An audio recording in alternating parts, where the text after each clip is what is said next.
Now, with great honor, we invite you to experience the magic of the real love through our series of programs. Let's continue with part 19. In this episode, we will continue the after-event panel discussion held by actress and comedian Deborah Wilson, actor Billy McNamara, entertainment reporter and TV host Brandy Williams, and ultra-endurance athlete and attorney Rich Roll. The four hosts delve into the extensive global media coverage of the musical, the behind-the-scenes stories, the exclusive interviews with the artists involved, and more. Not that I have magical power, but I could see through the walls and the roof. Thousands of holes in everywhere. I called it 5,000-star hotel. And it was pretty cheap, yeah. It was in one of the houses, the mud houses that I stayed. Most of the time, I climb up the roof to sleep. We didn't have a staircase, huh? You have to kind of climb the wall with your finger and because the wall is mud anyhow. Often the scorpions came up to the roof like me, doing yoga exercise and then meditation, like big deal. In the morning when I woke up and said, "Ooh, what is that?" And he raised his head and said, "It's me." It's me, Scorpio.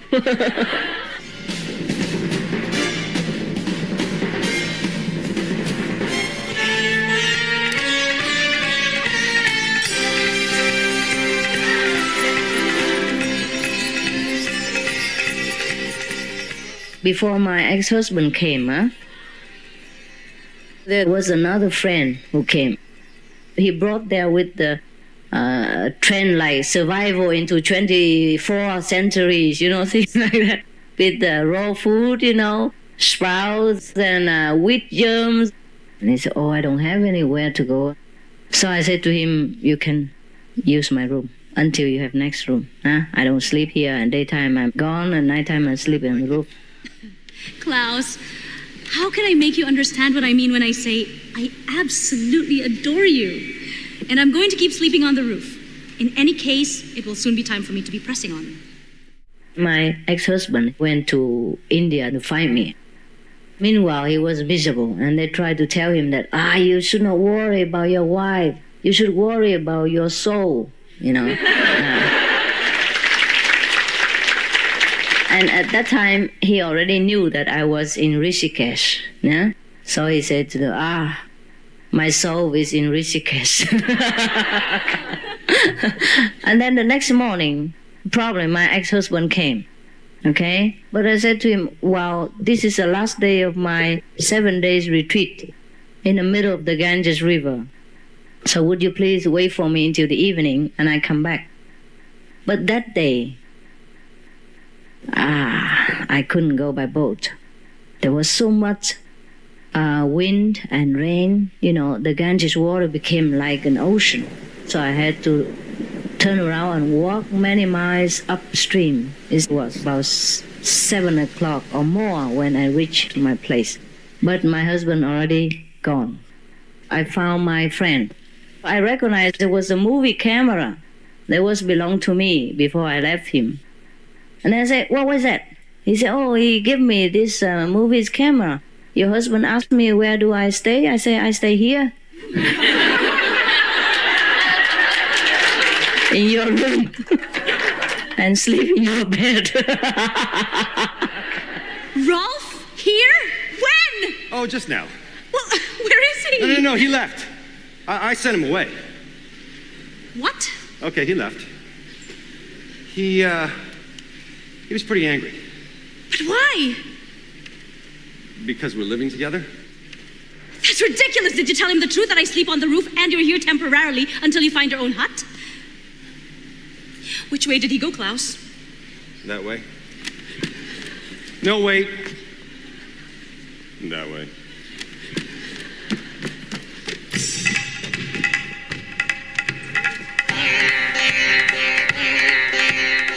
I ran to the bus stop to find him. But then he was gone. He left and I came. Just like those sad romantic movies. I went to the post office and tried to call him. But to call daily from there is like you contact the moon or Mars, you know.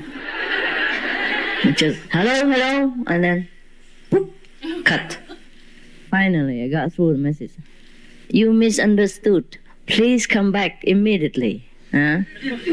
And I waited and waited and waited. I didn't see any reply. A few days later, I left. You know, I went to further higher region to go to visit those, you know, like Gango Street. And then suddenly, there were two big hands behind me, cover my face like this. And I was struggling to get free. And there was a voice, very familiar. Happy birthday.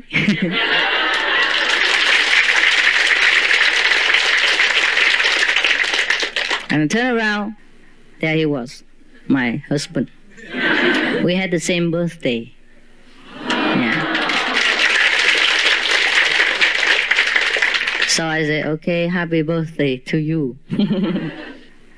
And then we traveled together up there. I didn't have to explain anymore because he knew. Do not forget our memory, for love is the one and only. Who says the world is ephemeral? When we are together, it's eternal. Dream and life merge in unison when our souls are one. When I was in the Himalaya in India, I didn't have much money. I had to stretch my money very long. So I didn't know how long I would stay there. Sometimes I just ate chapati and peanut butter. And chapati I made myself too. It's even cheaper than buying it. I lived through like that many, many months. Sometimes I ate only raw food. If I went to high altitude, the air is too thin or I don't know. Can't cook. You can, but it takes half a day to boil a little 2 centimeters of water. It's okay. Even in winter, you can pick some of the herbs, some of the wild plants in the Himalaya. You can eat them. As you know, I didn't even have a tent. Can you imagine in the Himalayas, no tent? I couldn't afford to carry so many things. I could hardly carry myself. Where you go, the higher you go, the heavier it becomes. The same luggage became heavier. Finally, I'll find what I've been searching for. Casting aside riches and comfort and oh, I'll search for God everywhere. And I was walking all by myself with a stick and with a sleeping bag on the stick. That's all I had, with a pair of Punjab clothes in there. It's like a tunic with the trousers, that's it. Where's the source of the Ganges? Straight ahead. The Kamarat-Minari. Straight ahead. The Himalayas beat. Straight ahead. Straight ahead, straight ahead. Is everything straight ahead? I used to have some kind of plate, you know, to cook chapati or to have rice on it. Later on, I throw it away too. I could not bear it. Even very thin, aluminium-like, you know, very thin and light. I could not have it even. And the spoon, it was made of kind of, I'll say, stainless steel, and it was a little bit thick but small. But later then, I threw away also. And the knife, threw away everything. All day long, my feet were wet because my walking shoes were kind of sport shoes like you. And the snow melt inside. And it was always wet and cold. When I opened it at the destination, it was swollen like that. And so cold, I could not even move. It's still there, but I cannot move the toes. Your door is forever forbidden. Every Every time I approach, it shuts aloof and cold. I wasn't equipped. I went all over places together with the bears and snakes and rattlesnakes, a scorpion and all this. And I had only 2 pairs of clothes, thinner than this. I ran in Himalaya. I didn't catch cold ever. And the clothes are so wet, they didn't dry. And I didn't have money to buy even wood. I just stand around people who had fire, and hang my clothes with my hands. So a little heat would come, and the clothes would dry quicker, better than nothing. And meanwhile, you keep a little bit warm.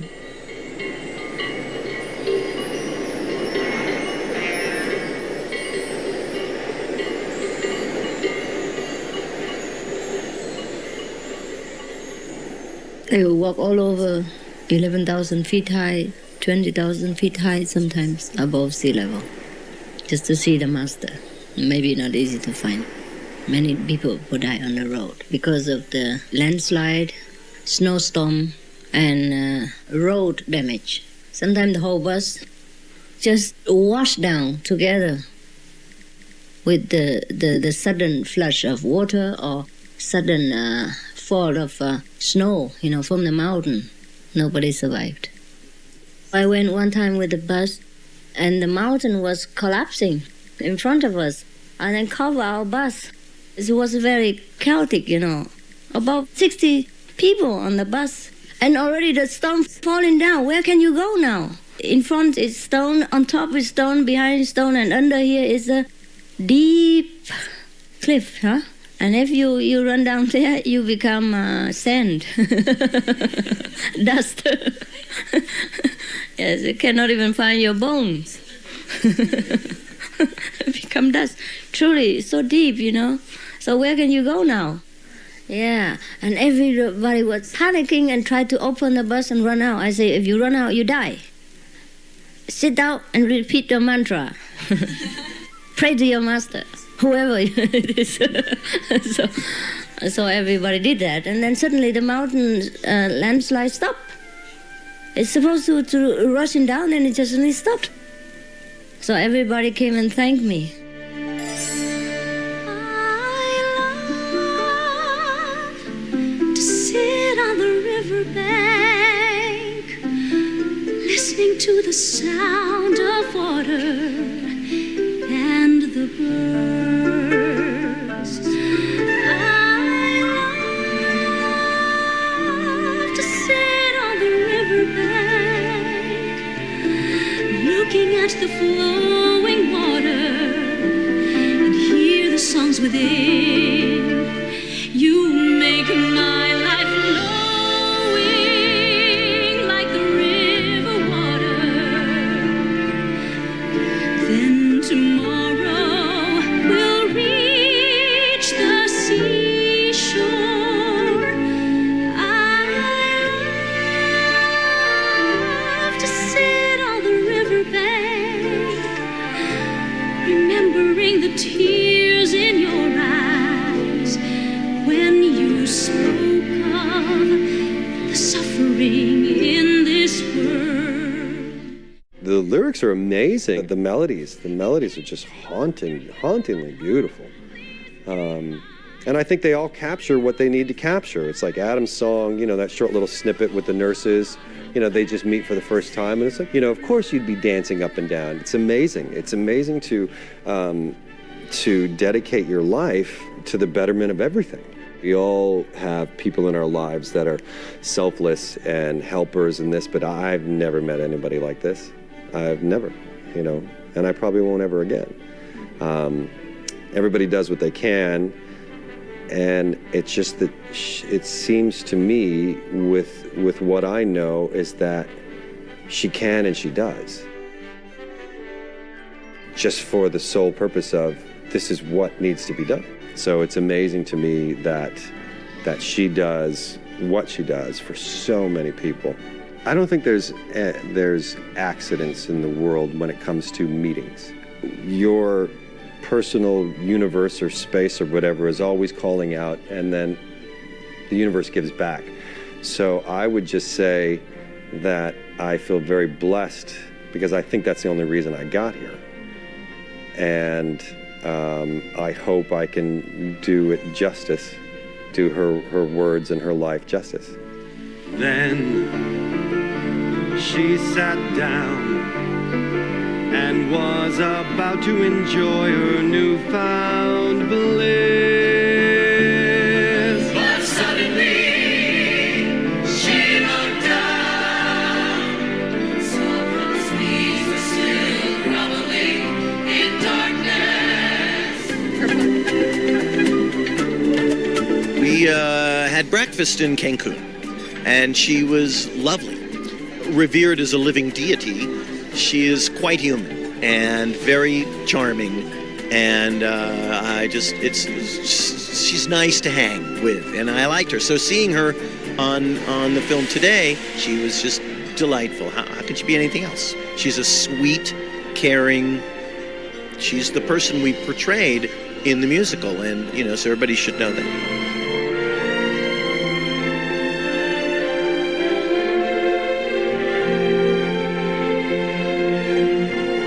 Last month since I've been here, I have been 100% vegan. And you know what? I'm energetic. I have lost nothing by not eating meat products. It's actually pretty good. No headaches, no anything, not an upset stomach.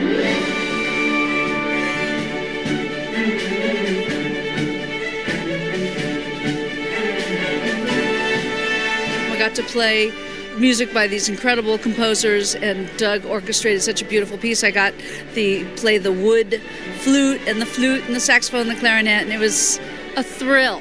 I've read her book. I think she's a fascinating person, and it really helped me understand a little bit more where she came from. So it was very real. Actually, I was underneath the stage, so I just peeked out once to see her. She looked beautiful. The event is amazing. It's a 10 out of 10. I have the Supreme Master TV app on my iPhone and my iPad. I love it. Oh, I thought it was very uplifting and just very kind, and to be recognized by her, it was very moving. So we were all watching downstairs in our dressing rooms, and it touched us all. I just want to say thank you so much for all that you do, and you are such an inspiration, and you're such a good woman, and it was such a pleasure to be a part of this project that is a part of your life. It meant a lot. I know you've been suffering in golden bonds, longing to be free.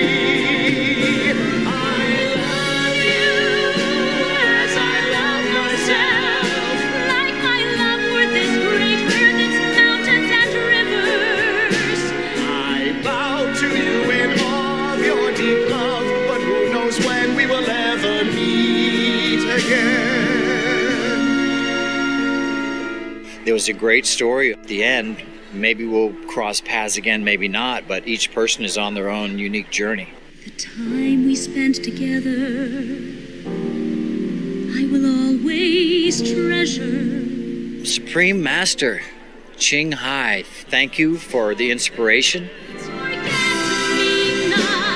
Forget us not, for us is all that we have got.